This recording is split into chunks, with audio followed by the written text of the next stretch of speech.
Good morning friends, my name is Sunil Kori and welcome back to my channel जिसका नाम है A+ automotive.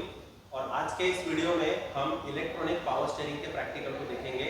बच्चों ने इलेक्ट्रॉनिक पावर स्टीयरिंग ओवरऑल करके रखा है और आज हम उसको असेंबल करेंगे। सो वन बाय वन हम ईपीएस में यूज होने वाले which is electronic power steering में यूज होने वाले सभी पार्ट्स को हम देखेंगे और उसके फंक्शन की हम जानकारी लेंगे। So let's start our video with assembling procedure of electronic power steering. So friends, आप देख सकते हैं कि हमने पूरा का पूरा कॉलम असिस्टेड पावर स्टीयरिंग क्या किया है, यहाँ पर डिसमेंटल करके रखा है और उसको सीक्वेंस में रखा है ताकि स्टूडेंट को समझ में आ सके कि कौन सा पार्ट कब किस टाइम पर असेंबल होता है। वन बाय वन हम सभी पार्ट्स को हम डिटेल में एग्जामिन करेंगे। यहाँ पर आप देख सकते हैं कि यहाँ पर आप ईपीएस मोटर देख सकता है, ईपीएस कंट्रोल मॉड्यूल देख सकता है, क्लॉक स्प्रिंग है, स्टीयरिंग व्हील है, एसआरएस मॉड्यूल है, फ्रंट एयरबैग, ये सभी का फंक्शन हम डिटेल में एग्जामिन करने जा रहे हैं। हम जिस गाड़ी पे प्रैक्टिकल कर रहे हैं वो प्रैक्टिकल गाड़ी के लिए दिया i10 है, हुंडई की i10 गाड़ी का ये स्टीयरिंग कॉलम है। सो फ्रेंड्स, हमने सारे पार्ट्स को यहाँ पर वर्क टेबल पे अरेंज किया है। इंपॉर्टेंट जो आपके पार्ट्स हैं, बेसिक जो पार्ट्स हैं वो मैं आपको इंट्रोड्यूस कराता हूँ। सबसे पहले इलेक्ट्रॉनिक पावर स्टीयरिंग को ऑपरेट करने के लिए सबसे पहले हमको एक पावर सप्लाई की जरूरत पड़ती है। हमारे पास एक 12.60 वोल्ट का 70 एम्पियर का एक बैटरी रहेगा। Battery is a essential part. अगर बैटरी का वोल्टेज बाय मींस सम कारण से कम हो जाता है तो ईपीएस आपका काम करना बंद कर देगा या फिर हार्ड हो जाएगा। तो बैटरी हमेशा चार्ज पोजीशन पे और अच्छी कंडीशन में होना जरूरी है। उसके बाद हमारे पास में ये पूरा कॉलम है जो आप देख सकते हैं, ये पूरा कॉलम है। इस कॉलम पे आपको इलेक्ट्रॉनिक पावर स्टीयरिंग मोटर लगी हुई है और इसके अंदर एक टॉर्क सेंसर लगा हुआ है। फिर साथ में हमारे पास में यहाँ पर एक कंट्रोलर दिया गया है। ये कंट्रोलर इस पूरे इलेक्ट्रॉनिक पावर स्टीयरिंग मॉड्यूल को क्या करता है, कंट्रोल करता है। साथ में हमारे पास में इसके फ्रंट एंड में लगने के लिए हमारे पास इसका स्टीयरिंग व्हील है। स्टीयरिंग व्हील पे लगने के लिए यहाँ पर हॉर्न पैड के साथ में एसआरएस कंट्रोल मॉड्यूल है जिसको हम फ्रंट एयरबैग बोलते हैं। और फ्रंट एयरबैग को ऑपरेट करने के लिए हमारे पास में यहाँ पर एक क्लॉक स्प्रिंग है। तो ये सारे पार्ट्स हमारे स्टीयरिंग सिस्टम के अंदर इंक्लूड रहते हैं। इसके ऊपर हम अब डिटेल में जानकारी लेना स्टार्ट करेंगे। सो इलेक्ट्रॉनिक पावर स्टीयरिंग की जरूरत क्यों पड़ती है? Electronic power steering human effort को कम करने के लिए बनाया गया है। जब कभी भी लो स्पीड में हमको टर्न लेना पड़ता है तब सबसे ज़्यादा फोर्स टायर और रोड के बीच में लगता है। तो उस फोर्स को ओवरकम करने के लिए सबसे पहले मैनुअल स्टीयरिंग आती थी, बट मैनुअल स्टीयरिंग वो काम अच्छे से नहीं कर पाती थी। उसके बाद जनरेशन चेंज हुआ तो हाइड्रोलिक पावर स्टीयरिंग आई। हाइड्रोलिक पावर स्टीयरिंग ने अच्छा रिस्पांस दिया, बट मेंटेनेंस कॉस्ट ज़्यादा होने की वजह से वो सक्सेस नहीं हो पाई। सो इलेक्ट्रॉनिक पावर स्टीयरिंग ने हाइड्रोलिक की जगह ले ली और अब सभी 100% गाड़ियों में आपको कमर्शियल, नॉन कमर्शियल या लाइट मोटर व्हीकल में आपको इलेक्ट्रॉनिक पावर स्टीयरिंग ही मिलेगी। सबसे पहले स्टार्ट करते हैं इलेक्ट्रॉनिक पावर स्टीयरिंग से। में सबसे ऊपर जो आपको पार्ट मिलता है वो आपको स्टीयरिंग व्हील मिलता है और एसआरएस मॉड्यूल मिलता है। ये आप पीछे देख सकते हैं कि एसआरएस मॉड्यूल है। इसके अंदर एसआरएस को, एयरबैग को इंफ्लेट करने के लिए यहाँ पर ट्रिगिंग मैकेनिज्म दिया गया है। साथ में कुशनिंग वाला एयरबैग अंदर फोल्ड करके रखा गया है।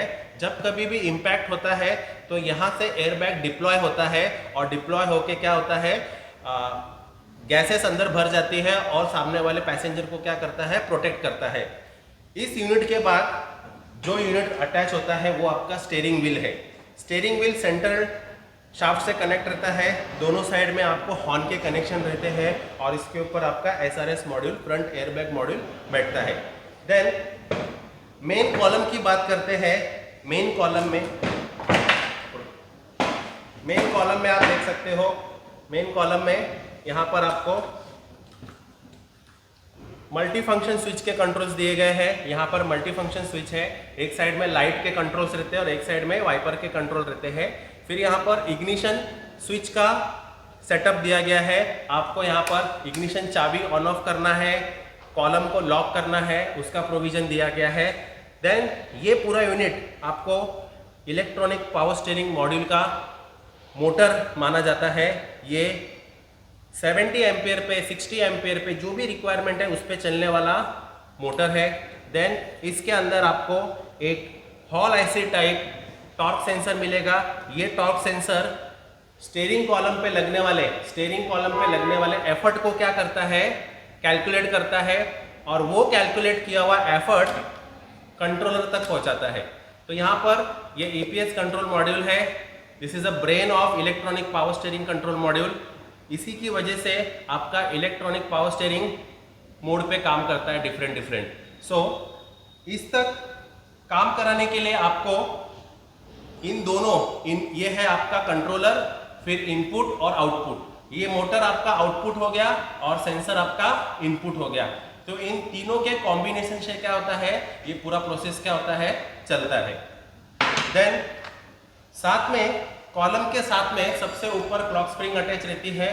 एसआरएस कंट्रोल मॉड्यूल को तक एयरबैग मॉड्यूल तक पावर सप्लाई जाने के लिए हमेशा स्टीयरिंग की कोई भी पोजीशन किधर भी होने दो, कंटिन्यूसली एसआरएस एयरबैग डिप्लॉय होना चाहिए। जब भी नेसेसरी होगा, एक्सीडेंट होने पर जब कभी भी रिक्वायरमेंट होगी, एयरबैग मॉड्यूल आपका क्या होना चाहिए, डिप्लॉय होना चाहिए। तो उसको सक्सेस कराने के लिए ये क्लॉक स्प्रिंग डिजाइन किया गया है। तो ये क्लॉक स्प्रिंग के अंदर एक स्ट्रिप रहती है जो 360 डिग्री घूम सकती है। इसके कुछ राउंड्स रहते हैं, वो राउंड कंप्लीट होना चाहिए। तो इस हिसाब से इसको डिजाइन किया गया। अगर ये क्लॉक स्प्रिंग डैमेज हो जाता है, खराब हो जाता है, तो अपना हॉर्न भी नहीं बजेगा। तो सीधा इंडिकेशन रहता है कि क्लॉक स्प्रिंग अपना क्या हो गया है, खराब हो गया है। सो ये पूरा सेटअप था। आपने पूरा सेटअप देखा कि इलेक्ट्रॉनिक पावर स्टीयरिंग का सेटअप कैसा आता है। इलेक्ट्रॉनिक पावर स्टीयरिंग सेटअप अगर पूरा खराब हो गया तो एट ए टाइम या तो मोटर जाएगी, या तो सेंसर जाएगा, या तो फिर एक्सट्रीम केसेस में आपका कंट्रोल मॉड्यूल जाएगा। ज़्यादा करके प्रॉब्लम तो आपको मोटर की आती है। मोटर चेंज कर दोगे तो आपका प्रॉब्लम क्या होता है, सॉल्व हो जाता है। तो आई होप कि आपको पूरा इलेक्ट्रॉनिक पावर स्टीयरिंग सिस्टम समझ में आया होगा। इलेक्ट्रॉनिक पावर स्टीयरिंग कॉलम आप देख सकते हैं क्लोजली कि किस तरह से दिखता है पूरा।